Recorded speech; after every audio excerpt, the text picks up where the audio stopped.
এরা বাংলাদেশের স্বাধীনতাকে বিশ্বাস করেনি।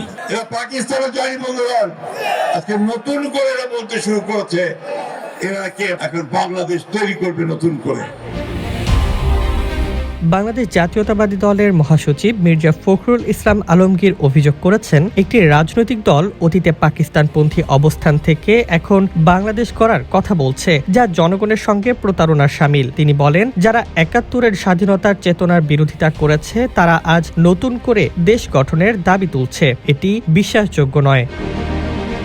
সিলেটে আয়োজিত এক জনসভায় দেওয়া বক্তব্যে মির্জা ফখরুল বলেন, ওই দলটি পরিকল্পিতভাবে বিএনপি এবং দলের ভারপ্রাপ্ত চেয়ারম্যান তারেক রহমানকে নিয়ে বিভ্রান্তিকর ও মিথ্যা প্রচারণা চালাচ্ছে। এর মাধ্যমে তারা জনগণের মনোযোগ বিভিন্ন খাতে প্রবাহিত করতে চাইছে এবং গণতান্ত্রিক আন্দোলনকে দুর্বল করার অপচেষ্টা করছে বলে তিনি মন্তব্য করেন।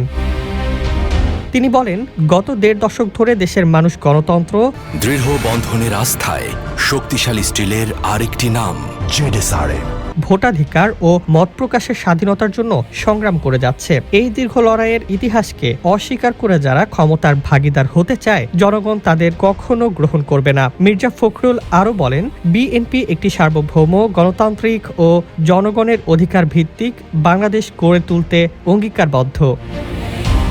বিএনপি মহাসচিব দলের নেতাকর্মীদের ঐক্যবদ্ধ থাকার আহ্বান জানিয়ে বলেন, জনগণের শক্তি বিএনপির প্রধান ভরসা। গণতান্ত্রিক পথে আন্দোলন জোরদার করেই দেশে একটি জবাবদিহিমূলক ও দায়িত্বশীল রাষ্ট্র ব্যবস্থা প্রতিষ্ঠা করা সম্ভব হবে বলে তিনি আশাবাদ ব্যক্ত করেন।